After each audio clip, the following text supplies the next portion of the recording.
সামরিক শক্তির বৈশ্বিক মূল্যায়নে বাংলাদেশ এগিয়ে থাকলেও আকাশ প্রতিরক্ষা ব্যবস্থায় দেশের সক্ষমতা নিয়ে দানা বেঁধেছে গভীর শঙ্কা।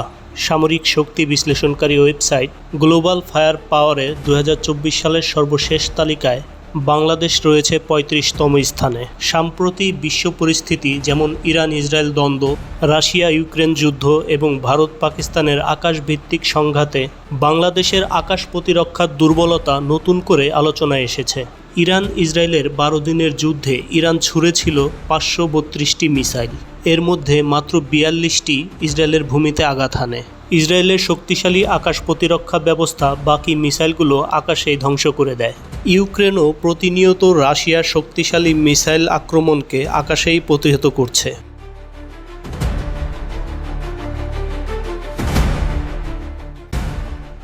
এশিয়াতেও এই চিত্রের ব্যতিক্রম নয়। ভারত S-4E বারাক 8 প্রতিরক্ষা ব্যবস্থা দ্বারা নিজ আকাশসীমা রক্ষা করছে, অথচ বাংলাদেশের আকাশ প্রতিরক্ষা ব্যবস্থা এখনও সীমিত এবং অনেকটাই দুর্বল। বাংলাদেশের বর্তমান আকাশ প্রতিরক্ষা ব্যবস্থা বলতে মূলত নামে যুদ্ধবিমান, ভূমি থেকে আকাশে নিম্নপাল্লার ক্ষেপণাস্ত্র এবং রাডার প্রযুক্তির সমন্বয়। তবে এই ব্যবস্থাগুলোর আধুনিকতাও প্রশ্নবিদ্ধ। 2011 সালে চীনের থেকে কেনা FM-90 ক্ষেপণাস্ত্রই এখন পর্যন্ত সবচেয়ে গুরুত্বপূর্ণ আকাশ প্রতিরক্ষা ব্যবস্থা। এটি মূলত নিচু দিয়ে ওড়া ড্রোন, হেলিকপ্টার, যুদ্ধবিমান ঠেকাতে সক্ষম হলেও উচ্চগতির জেট অথবা ক্রুজ মিসাইল ঠেকাতে পুরোপুরি অক্ষম। 2018 সাল থেকে 2023 সালের মধ্যে কিছু নতুন ক্ষেপণাস্ত্র সংযোজন করা হলেও সেগুলোর নাম বা সক্ষমতা সরকারিভাবে প্রকাশ করা হয়নি। বাংলাদেশ বিমান বাহিনী 2025 সালে ফ্রান্সের থেলাস কোম্পানির তৈরি 2টি গ্র্যান্ডমাস্টার 430 রাডার যুক্ত করেছে। এটি চতুর্থ প্রজন্মের এবং মোবাইল পর্যবেক্ষণের জন্য কার্যকর। ঢাকার শাহজালাল বিমানবন্দরের থালাস রাডারটি সক্রিয় হলেও চট্টগ্রামের রাডারটি দীর্ঘদিন ধরেই অকেজো। বর্তমানে বাংলাদেশ বিমান বাহিনীর বহরে রয়েছে 44টি যুদ্ধবিমান, যার মধ্যে 36টি চীনের পুরনো F-7 এবং 8টি সোফির যুগের MiG-29 রয়েছে, যা চতুর্থ প্রজন্মের হলেও আধুনিক 6th জেনারেশন বিমানের তুলনায় অনেকটাই পিছনে।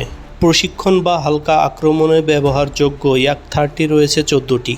বাংলাদেশের বহরে বর্তমানে 73টি হেলিকপ্টার রয়েছে, যার মধ্যে রাশিয়ার MI সিরিজের 36টি আর বাকিগুলো যুক্তরাষ্ট্রের সেসনা ও বেলের তৈরি। ড্রোন রয়েছে 44টি, 36টি ব্রাভো সোফানিয়ার C4I এবং 6টি তুরস্কের পায়রা আক্তার DB2। অবসরপ্রাপ্ত মেজর ফজলে এলাহি আকবর বলেন, বাংলাদেশের আকাশ প্রতিরক্ষা ব্যবস্থা একেবারে জিরো না হলেও জিরোর কাছাকাছি। আধুনিক প্রযুক্তির প্রেক্ষাপটে বর্তমানে ব্যবহৃত প্রতিরক্ষা ব্যবস্থা কার্যকর বলে মনে হয় না।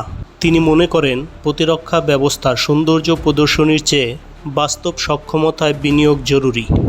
আজকের দিনের যুদ্ধ আকাশে শুরু হয়, যার আকাশ দখলে সেই যুদ্ধে এগিয়ে। অবসরপ্রাপ্ত কর্নেল মোহাম্মদ সোহেল রানা বলেন, বাংলাদেশের প্রতিরক্ষা বাজেটের খুবই অল্প অংশ আকাশ প্রতিরক্ষা ব্যবস্থায় ব্যয় করা হয়। ভারতের মতো দেশেও ইতিমধ্যে শক্তিশালী প্রতিরক্ষা শিল্প গড়ে উঠেছে, যার কিছুই বাংলাদেশে নেই। বাংলাদেশের সামরিক নীতি আক্রমণ নয়, প্রতিরক্ষা নির্ভর। কিন্তু সেই প্রতিরক্ষা নিশ্চিত করতে হলে আকাশ প্রতিরক্ষার শক্তি বাড়ানো সময়ের দাবি। সুপ্রিয় দর্শক, আপনি যদি আমাদের সাথে সহমত হয়ে থাকেন তাহলে কমেন্টসে লিখে যেতে পারেন।